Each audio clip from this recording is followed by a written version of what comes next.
কোটা সংস্কার আন্দোলনে এই প্রথম পুলিশের সাথে মুখোমুখি অবস্থান, উত্তেজনা। পুলিশের সাজোয়াজানের উপর চড়াও হয় শিক্ষার্থীরা, সেগুলোর উপর উঠেই চলে স্লোগান।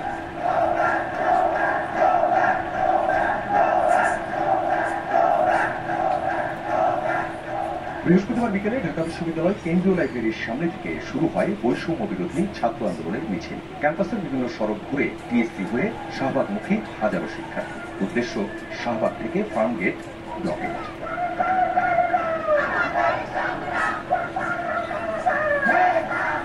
মুখোমুখি শাহবাগ মোড়ে ব্যাপক উপস্থিতি ও প্রস্তুতি ছিল পুলিশের। কড়া অবস্থান থাকলেও অ্যাকশনে যায়নি তারা। দফায় দফায় পুলিশের সাথে ধস্তাধস্তি হয় আন্দোলনকারীদের। বারবারই পুলিশের ব্যারিকেড এবং মানব প্রাচীর ভেঙে ফার্মগেট অভিমুখে এগিয়ে যাচ্ছিল শিক্ষার্থীরা। পরে পুলিশের পক্ষ থেকে শুধু শাহবাগে অবস্থান নিয়ে অন্য কোনো সড়ক বা মোড় অবরোধ না করার অনুরোধ করা হয়। তারা যেন এখান থেকে দ্রুত চলে যায়, আমরা তাদের বোঝানোর চেষ্টা করেছি এবং তারা আমাদের কথাও শুনেছে। কয়েক দফা ব্যারিকেড ভাঙলেও পুলিশের অনুরোধে আর এগোয়নি শিক্ষার্থীরা। ফিরে এসে অবস্থান নেয় শাহবাগ মোড়ে। পুলিশ শুরু থেকে মনে হচ্ছে অ্যাটাকিং মোডে। কোনোদিন তো তারা ব্যারিকেড দেয়নি, কোনোদিন তো এসব গাড়ি নিয়ে এসে রাখেনি। 10 দিনে একদিনও ঝামেলা হয়েছে দেখেছিলেন? পুলিশের গাড়ি বা পুলিশকে কেউ স্পর্শ করেছিল? করে নাই। কিন্তু এই কাজগুলো কেন করতে হবে? এগুলো তো স্টুডেন্টদের জন্য উস্কানিমূলক। পুলিশ আমাদের মারমুখী ছিল। শিক্ষার্থীরা কিন্তু শান্তিপূর্ণ কর্মসূচি ঘোষণা করেছে, শান্তিপূর্ণভাবে শাহবাগে অবস্থান করতে, কিন্তু তারা আক্রমণাত্মক ট্যাঙ্ক নিয়ে এসেছে, এখানে জল কামান নিয়ে এসেছে। আন্দোলনকারীরা বলছেন কোটা বাতিল চান না তারা, করা হোক সংস্কার।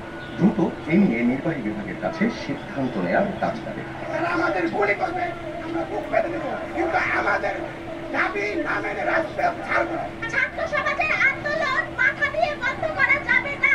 আমাদের যৌক্তিক দাবি মেনে নিলে আমরা রাজপথ থেকে উঠবো। যেভাবেই আমাদের আটকানোর চেষ্টা করা হোক, আমরা শেষ পর্যন্ত থাকবো, শেষ পর্যন্ত লড়াই করে চলবো। আমরা বারবার বলছি আমরা কোটার বিরুদ্ধে না, আমরা কোটার বাতিল চাচ্ছি না, আমরা কোটার সংস্কার চাচ্ছি। সন্ধ্যা পেরিয়ে রাত পর্যন্ত শাহবাগ মোড়েই শিক্ষার্থীদের অবস্থান। প্রতিবাদী গান, কবিতা আর স্লোগানে মুখর শাহবাগ মোড়। 8:30টার দিকে নতুন কর্মসূচি দেওয়া হয়। এবার কর্মসূচি ব্লকেট নয়, শাহবাগে সমাবেশ।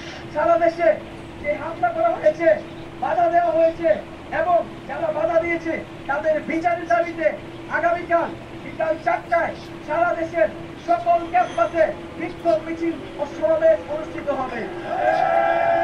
আমরা বাংলাদেশের ছাত্র সমাজ আর এই পরিপত্র খেলা চাই না। আমাদের আইন সভাতে কোটার যৌক্তিক সংস্কার করে বাংলাদেশ থেকে কোটা সমস্যাকে চিরদিনের জন্য